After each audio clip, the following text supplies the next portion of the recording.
And one in my place should think in terms of what is good for the next generation. How would we want our children to be positioned? How are the state's revenues going to be?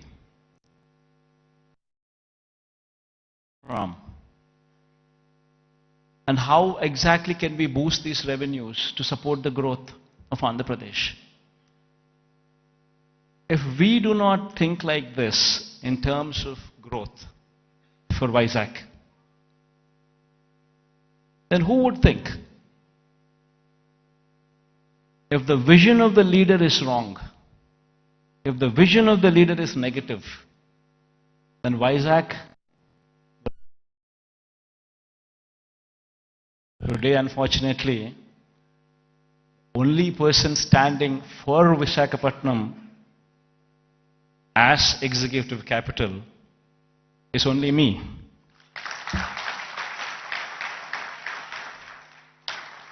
Unfortunately, this is the reality. Fighting against the entire opposition, fighting against vested interests of the media, everybody wanting that Visakhapatnam is not declared as executive capital. This is the reality. Everybody should keep this in mind, understand this reality.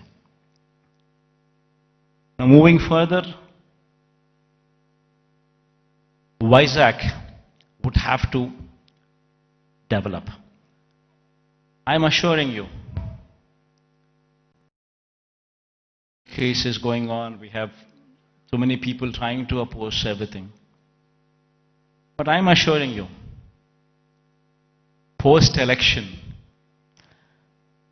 my stay would be in Vizag.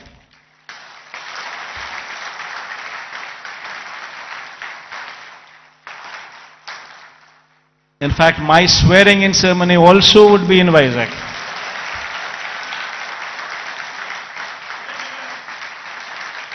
This is my commitment to Vizag. And now, what is the vision for Vizag? See, we need to have 10-year vision. We would have to own this city, christen the city as executive capital, become part of the city, and have a 10-year vision. You know,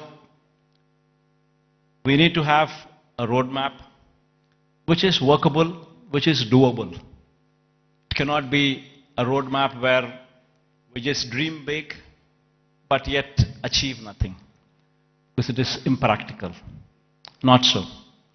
We need to have a practical solution, we need to have a practical approach, and we need to have a vision which is realizable in 10 years' time. Of course, this vision is one vision which cannot be alone done by the state government. It would have to be the state government, it would have to be the central government, it would have to be a PPP model, it would have to be encouraging private people also to become part of the vision. All these people become part of this vision, only then we can realize Vizag is the next competitor in a decade's time to Hyderabad, Bangalore or Chennai. In fact, why I was opposed to the idea of having Amaravati as a capital. There is nothing against it.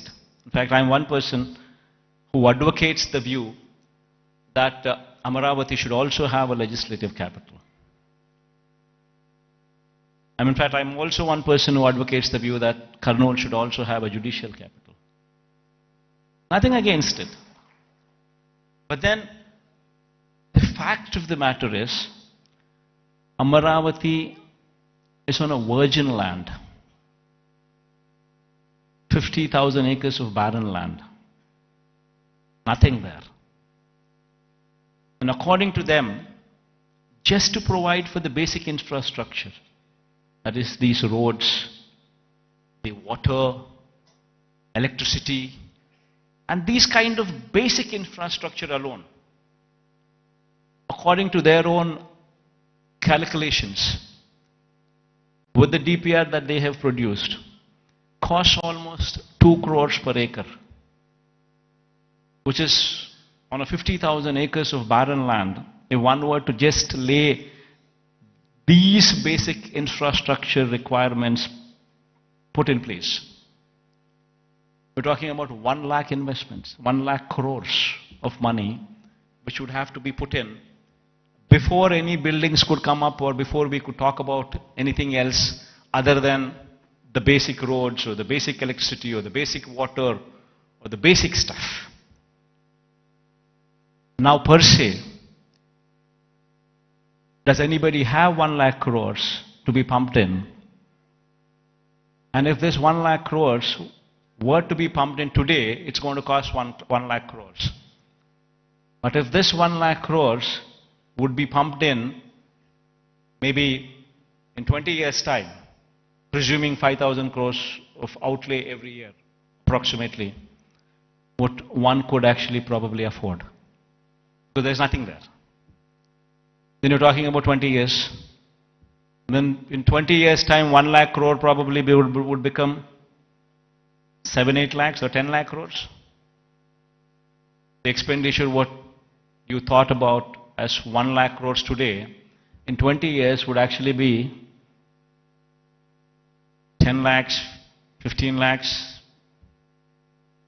Probably the net present value calculations of probably 1 lakh crores 20 years down the line would probably be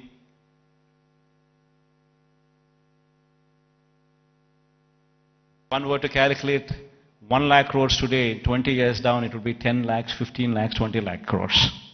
And which is going to be a dream chasing. You would never be anywhere. That is the reason why I say I'm nothing against it. It's only something that we can't do it.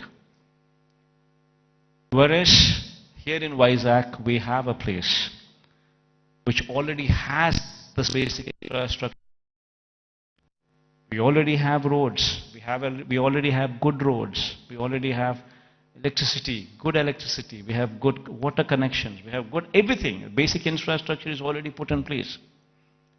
So all what we need to do is, given that finishing touches, just give it a little bit of finishing touches, and it would transform into something much, much, much bigger.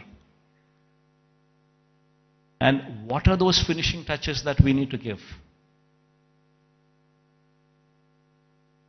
An iconic secretariat,